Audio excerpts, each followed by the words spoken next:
अस्सलाम वालेकुम students. Last जो हमारा लेक्चर था वो इस बात पर था कि हम ये देख रहे थे कि जब भी रिएक्शन होता है तो वो स्पॉन्टेनियस होता है या नॉन स्पॉन्टेनियस होता है। तो फिर वो कौन सा क्राइटेरिया है जिसकी मदद से हम बता सकते हैं कि होने वाला रिएक्शन जो है वो स्पॉन्टेनियस है या वो नॉन स्पॉन्टेनियस है। ठीक है, तो इसको हमने जो है वो डिस्कस किया कि फिर अगर हम इंथाल्पी को एक क्राइटेरिया बना लें और इंथाल्पी की मदद से हम बता सकें कि रिएक्शन स्पॉन्टेनियस है या नॉन स्पॉन्टेनियस है, तो ये एक अच्छा फैक्टर था, एक अच्छी टर्म थी जिसकी मदद से हम बता सकते थे। लेकिन फिर जब हमने बहुत सारे जो रिएक्शंस हैं ऐसे देखे जिनके ऊपर इंथाल्पी को अप्लाई नहीं किया जा सकता था, यानी कि इंथाल्पी का जो कॉन्सेप्ट था वो बिल्कुल जो है वो उन रिएक्शंस पे रॉन्ग साबित हुआ, तो इसका मतलब है फिर इंथाल्पी वो एग्जैक्ट या वो 100% हमारे पास क्राइटेरिया नहीं है जिसकी मदद से हम बता सकते हैं कि रिएक्शन स्पॉन्टेनियस होगा या नॉन स्पॉन्टेनियस होगा। तो इसका मतलब है फिर हमें कोई नई टर्म देखनी पड़नी थी जिसकी मदद से हम बता सकते हैं कि रिएक्शन स्पॉन्टेनियस है या नॉन स्पॉन्टेनियस है। तो वो नई टर्म जो है वो कौन सी हो सकती है? इंट्रोपी। इंट्रोपी हमने बहुत बार डिस्कस की हुई है, लेकिन आपके लिए जो है वो थोड़ा सा इसको समझना मुश्किल हो जाता है। लेकिन हम सबसे पहले देख लेते हैं कि इंट्रोपी एक्चुअली में होती क्या है, और उसके बाद हम ये देखेंगे कि इंट्रोपी जो है उसकी मदद से हम किस तरह से रिएक्शन ये डिसाइड कर पाते हैं कि रिएक्शन स्पॉन्टेनियस है या नॉन स्पॉन्टेनियस है। तो इंट्रोपी को अगर हम डिफाइन करना चाहें या अगर हम इसको एक लफ्ज में बताना चाहें तो वो क्या हो सकती है? रैंडमनेस। किसी भी सिस्टम में जो रैंडमनेस पाई जाती है उसको हम इंट्रोपी कहते हैं। रैंडमनेस मतलब कि आपको पता है कुछ सिस्टम ऐसे होते हैं जो ऑर्गेनाइज होते हैं और कुछ सिस्टम ऐसे होते हैं जो जिनमें जो है वो बहुत ज़्यादा डिसऑर्डरनेस होती है, मतलब कि वो ऑर्डर्ड फॉर्म में नहीं होते, वो तरतीब में नहीं होते। तो ऐसे रिएक्शंस जिनमें के या आपके लिए इंट्रोपी हमारे पास एक ऐसी ऐसी टर्म है कि उसमें रैंडमनेस बढ़ती है। डिसऑर्डरनेस को ही हम जो है वो इंट्रोपी का नाम देते हैं। किसी भी सिस्टम की अगर रैंडमनेस बहुत ज़्यादा है या उसके अंदर डिसऑर्डरनेस बहुत ज़्यादा है तो इसका मतलब है उसकी इंट्रोपी बहुत ज़्यादा है। तो डिसऑर्डरनेस को ही डिसाइड करने के लिए हम इंट्रोपी की टर्म को यूज करते हैं। अब हम ये देख लेते हैं कि इंट्रोपी हमारे लिए किस तरह से हेल्पफुल है ये डिसाइड करने के लिए कि रिएक्शन स्पॉन्टेनियस है या नॉन स्पॉन्टेनियस है। तो अगर हम बात करें नेचर की, तो नेचर में क्या होता है कि जो नेचर की इंट्रोपी है वो हमेशा बढ़ती है।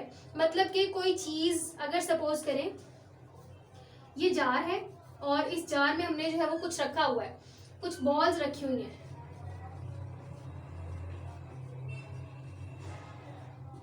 आप ये देखें कि कुछ नीचे जो बॉल्स पड़ी हैं वो ब्लैक हैं और जो ऊपर बॉल्स पड़ी हैं वो सारी की सारी व्हाइट हैं। ठीक है, अभी मैंने इसको जो है वो तरतीब से रखा हुआ है, लेकिन जैसे ही मैं इसको शेक करूंगी, शेक करने के बाद ये व्हाइट वाली बॉल्स और ब्लैक वाली बॉल्स आपस में मिक्स हो जाएंगी और हम कहेंगे कि सिस्टम की इंट्रोपी बढ़ चुकी है। और इसका मतलब है कि अब हमें जो है वो ये रिएक्शन, देखिए हमने इसको करवाया, अब क्या ब्लैक वाली बॉल दोबारा से नीचे आ जाएंगी और व्हाइट वाली बॉल जो है वो ऊपर चली जाएंगी? क्या ये दोनों खुद से सेपरेट हो जाएंगी? नहीं, ऐसा नहीं होगा। ये रिएक्शन स्पॉन्टेनियस नहीं होगा, क्योंकि पहला वाला जो रिएक्शन था उसमें तो इनमें रैंडमनेस बढ़ रही थी, मतलब व्हाइट और ब्लैक बॉल्स आपस में मिक्स हो रही थी। तो इसका मतलब हम कह सकते हैं कि वो आपके पास जो पहले वाला केस था वो उसमें इंट्रोपी जो वो ज्यादा हो रही थी, तो उस सूरत में इसकी ये स्पॉन्टेनियस रिएक्शन था या स्पॉन्टेनियस था ये प्रोसेस। ठीक है, लेकिन अगर हमने बात की कि इनकी आपस में मिक्सिंग के बाद इनको सेपरेट करना है तो वो हमें खुद करना पड़ेगा, ना कि ये खुद से जो है वो सेपरेट हो जाएगा। तो फिर इसका मतलब हम कह सकते हैं कि ऐसे रिएक्शंस जिनमें के इंट्रोपी क्या होती है,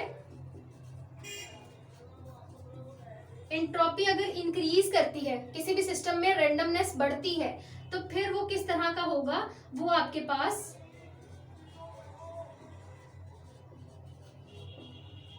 स्पॉन्टेनियस होगा। ठीक है, उस सिस्टम की रैंडमनेस बढ़ रही है तो इसका मतलब है कि वो आपके पास स्पॉन्टेनियस होगा। और अगर हमारे पास इंट्रोपी कम होती है तो इंट्रोपी कम होने की वजह से हम कह सकते हैं कि ऐसा रिएक्शन हमारे पास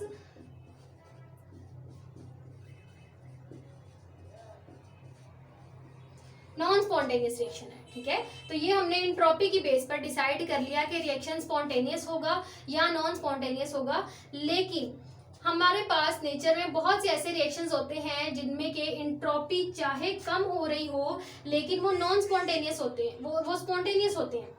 और कई केसेस ऐसे होते हैं जिनमें कि एंट्रोपी बढ़ रही होती है और वो हमारे पास जो है वो नॉन स्पॉन्टेनियस हो जाते हैं, मतलब कि ये जो हमने क्राइटेरिया डिसाइड किया इसको वायलेट कर देते हैं और वो रिएक्शंस जो है फिर इसके बिल्कुल ही मुख्तलिफ उनका प्रोसेस होता है। तो इसका मतलब हम कह सकते हैं कि ना फिर एंथैल्पी कोई क्राइटेरिया है डिसाइड करने का, या सिर्फ हम कह सकते हैं कि ना सिर्फ एंथैल्पी एक जरिया है जिसकी मदद से हम बता सकते हैं कि रिएक्शन स्पॉन्टेनियस है या नॉन स्पॉन्टेनियस है, और ना ही अकेला एंट्रोपी की मदद से हम ये बता सकते हैं कि रिएक्शन स्पॉन्टेनियस है या नॉन स्पॉन्टेनियस है, बल्कि हमें जो है फिर कुछ और डिसाइड करना है या कोई और हमें फैक्टर डिस्कस करना है जिसकी मदद से हम बता सकें कि रिएक्शन स्पॉन्टेनियस है या नहीं, क्योंकि एंथैल्पी और एंट्रोपी दोनों ही फेल है ये बताने में कि रिएक्शन स्पॉन्टेनियस होगा या नॉन स्पॉन्टेनियस होगा।